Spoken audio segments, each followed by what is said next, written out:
Bonjour à tous et bienvenue à Catch Club. On se retrouve avec un petit top 5 pour terminer le week-end juste avant WWE Evolution qui a lieu ce soir à minuit 5 sur AB1. Pour info, mon interview de Tom LaRufa, ex-catcheur de la WWE sous le nom de Sylvester Lefort, est en ligne. Tom revient sur son entraînement chez Lance Storm au Canada, sa signature à la WWE, son passage à NXT et plus. Et la conférence de Sami Zayn à Paris Manga est également en ligne. Zayn répond à plusieurs questions des fans et il parle de sa blessure, de son retour, de ses idoles et plus. N'hésitez pas à jeter un coup d'œil à ces deux vidéos. Alors pour ceux qui ne sont pas au courant, dans le monde du catch, il y a des règles très simples à respecter afin de bien paraître et ne pas avoir de problème. Il faut notamment se présenter et serrer la main à tout le monde quand on est un jeune, arriver tôt et partir en dernier, respecter les anciens et regarder le show en entier pour montrer qu'on aime et respecte le produit. Si un catcheur ne respecte pas les règles, il peut être jeté des vestiaires pour une certaine période afin de lui donner une leçon. Voici 5 exemples de personnes qui ont été bannies des vestiaires à cause de leur comportement. Melina a eu de nombreux problèmes en coulisses quand elle est arrivée à la WWE, notamment car selon les rumeurs, elle flirtait avec plusieurs catcheurs en coulisses alors qu'elle était en couple avec John Morrison. Elle prenait également la grosse tête très rapidement, forcément cela a déplu à beaucoup de lutteurs et lutteuses en coulisses, mais malgré tout Melina ne s'est jamais calmée. Du coup, lors d'un épisode de Raw, alors qu'elle arrivait pour les enregistrements, son comportement était tellement exagéré que c'est Lita qui a décidé de la jeter des vestiaires. Très peu de détails sur les raisons exactes qui ont mené Lita à s'énerver, mais comme c'est une lutteuse respectée, Melina n'avait pas d'autre choix que d'accepter la décision. Ceux qui suivent le catch hors WWE connaissent Don Callis qui est actuellement commentateur à la New Japan, ainsi que dirigeant à Impact Wrestling. Mais Callis est à la base un lutteur qui catchait notamment sous le nom de Jack Hill à la WWE dans les années 90. Et selon plusieurs catcheurs, Callis était détesté en coulisses par la majorité des lutteurs, bien que personne n'arrive réellement à expliquer pourquoi. En tout cas, son comportement ne plaisait pas, et cela a mené à son licenciement.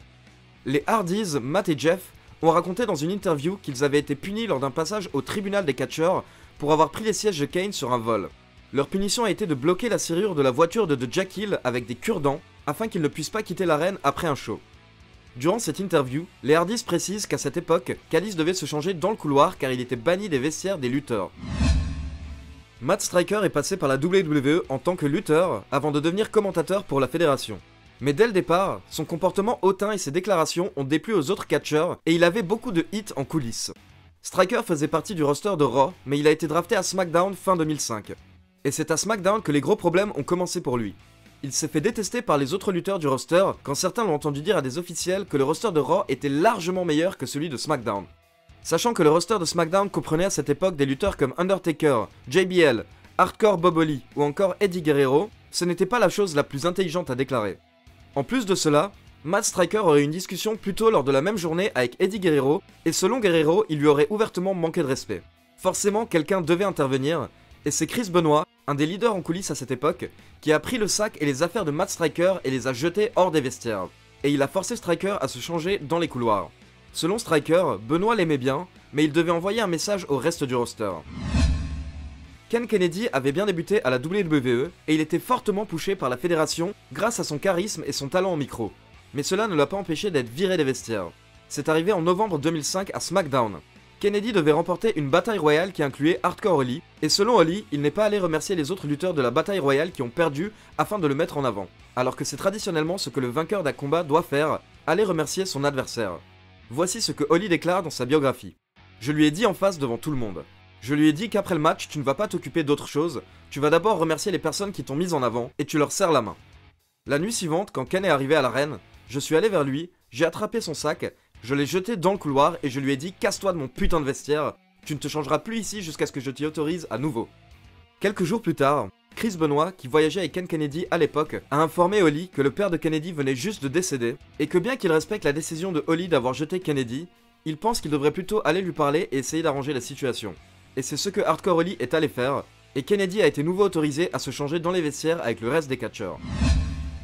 Et enfin, le numéro 1 est une superstar que vous connaissez tous, et que vous adorez détester pour la plupart.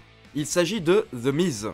Miz a eu des débuts très difficiles à la WWE, car comme il venait du monde de la télé-réalité, il n'a pas vraiment reçu un accueil très chaleureux de la part des autres catcheurs. JBL et Chris Benoit s'acharnaient en particulier sur lui à cette époque. Apparemment on retrouve ces deux-là dans tous les mauvais coups. Et un jour, The Miz a commis un crime inimaginable. En effet, il était dans les vestiaires et il a mangé du poulet. Et selon Chris Benoit, Miz a fait tomber des miettes dans le sac de Benoit qui était posé par terre. Du coup, Benoit aurait explosé de colère contre The Miz, Mais The Miz pensait que c'était une blague et il est sorti des vestiaires pour faire un tour. Mais au final, quand il est revenu, Benoît lui a à nouveau crié dessus et il l'a forcé à se changer dans les couloirs.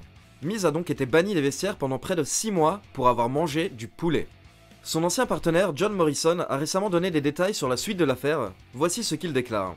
Je me rappelle en avoir entendu parler car j'étais sur l'autre show à cette époque, puis il y a eu la tragédie Chris Benoit quelques mois plus tard. Et Miz continuait à se changer dans les couloirs, il ne savait pas quoi faire, car la règle est que c'est la personne qui t'a jeté des vestiaires qui doit te donner l'autorisation de revenir.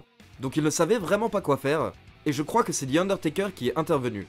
À un moment donné, il a dit à The Miz « Hey petit, pourquoi tu te changes encore près des poubelles? Qu'est-ce que tu fais là ?»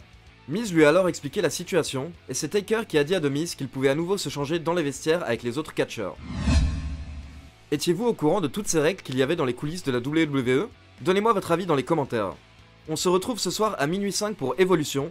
Je serai en live tweet durant le show, @le Catch Club, pour suivre cette soirée historique. Donc n'hésitez pas à m'ajouter sur Twitter.